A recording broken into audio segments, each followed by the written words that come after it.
Well, welcome back to DAZN Mixed Martial Arts. Sean O'Connell, Dan Hardy. So much to talk about in this sport that we love so much. We had PFL Europe's first event in Newcastle, England. And stateside, the UFC was in San Antonio. Some great fights on that card, some interesting stuff. But it was cage side where I think one of the most important developments happened. Donald Cowboy Cerrone got the invite. He's headed to the UFC Hall of Fame. For me, this is a no-brainer, Dan Hardy. I wanted to get your thoughts on it. It's a no-brainer, of course. I mean, he's a legendary fighter.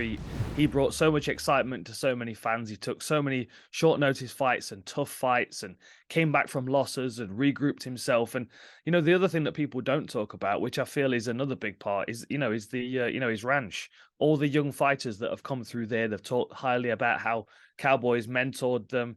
He's had a huge impact on mixed martial arts, and he's absolutely got a place in the Hall of Fame. So this is interesting to me as a guy who's like, I buttered my bread for a long time in the traditional sports world, the bat and ball sports, right?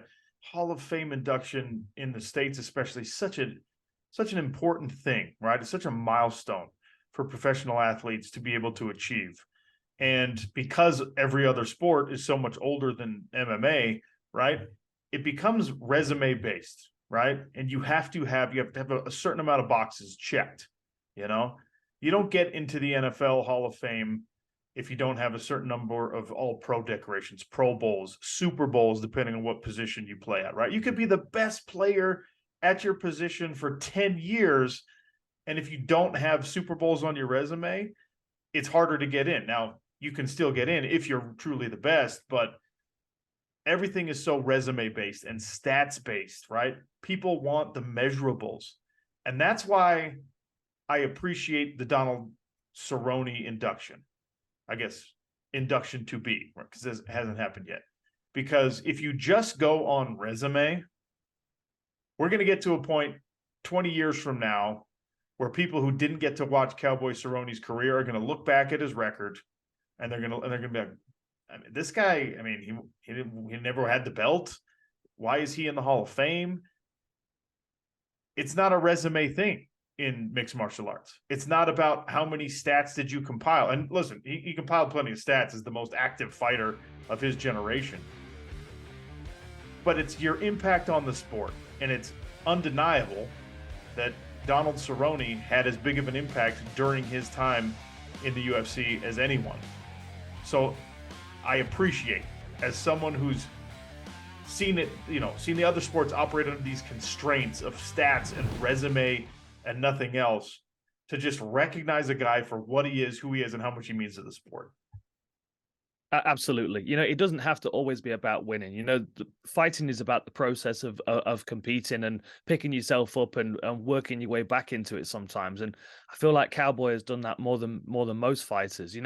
And you look at the other statistics that we can focus on with Cowboy. The fight of the night bonuses and I mean, octagon time, things like that. Places where you would put, the likes of Jim Miller as well.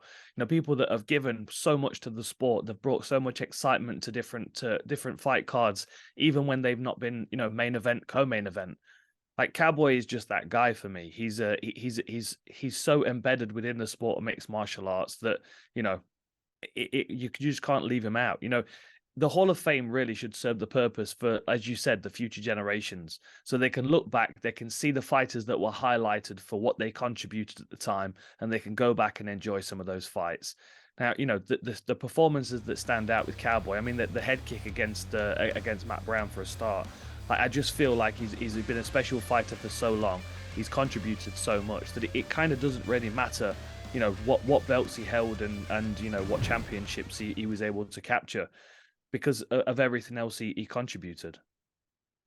I think the best way to decide if someone belongs in the Hall of Fame, for mixed martial arts, certainly, for the UFC, for the PFL, for Bellator, for whatever, is, can you tell the story of that organization, of that franchise, of that sport without that person? Can you fill out the history of that sport without that person? And if the answer to that is no, then they definitely have to be in the Hall of Fame, right? Regardless of your stats, regardless of your resumes, can you tell the story of mixed martial arts from the year 2005 to 2023 without Cowboy Cerrone? And the answer is basically no, right? You brought up a different name, Jim Miller. Most octagon time, most appearances in the UFC. Is he a UFC Hall of Famer? Because of his just ubiquitous presence, because he's there.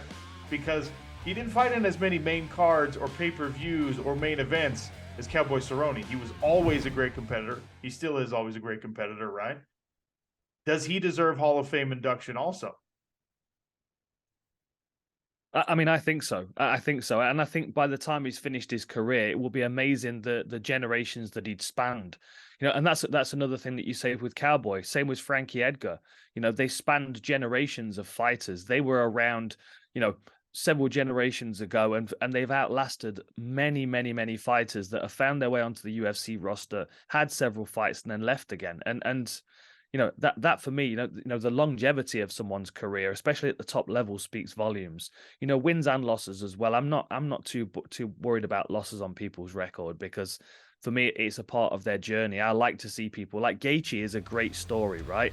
Like Gaethje may never capture the lightweight title, but he's been close a couple of times, and the performances that he's given, the way he's regrouped himself after losses. He was 18-0 at one point, 17-0 coming into the UFC, 18-0 after his UFC debut. Then he picked up 2 losses, changed his stripes. We just don't see that at that point in a fighter's career. Was able to regroup and come back, picked up a couple of really big wins, and then picked up another loss again. And I still feel like we're seeing Justin Gaethje evolve now. In his last performance against Fiziev, he just looked different again. He looked sharper and smarter, and like that says a lot about a fighter, someone that can keep evolving. And you have to, if you want to have longevity in the sport. And if you can maintain a place on the UFC roster for as long as the likes of Jim Miller and Cowboy, like people don't, like Tony Ferguson, people don't want to see them retire, even though it's absolutely time for some fighters to retire. The demand from the fans, like the demand from the fans, if they want to see you fight, then you have brought something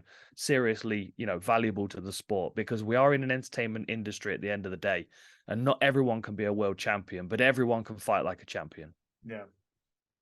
Donald Cowboy Cerrone is headed to the UFC Hall of Fame. And my last thing on this is it's important, it's momentous, because I think it sets the right bar. It sets a bar where you didn't have to hold a UFC title to be a Hall of Famer, right? It sets a bar where if you are Nate Diaz, you deserve Hall of Fame induction because of what you mean to the sport. Where if you're Justin Gaethje, who, like you said, probably won't have that strap around his waist. Maybe he will, but probably won't.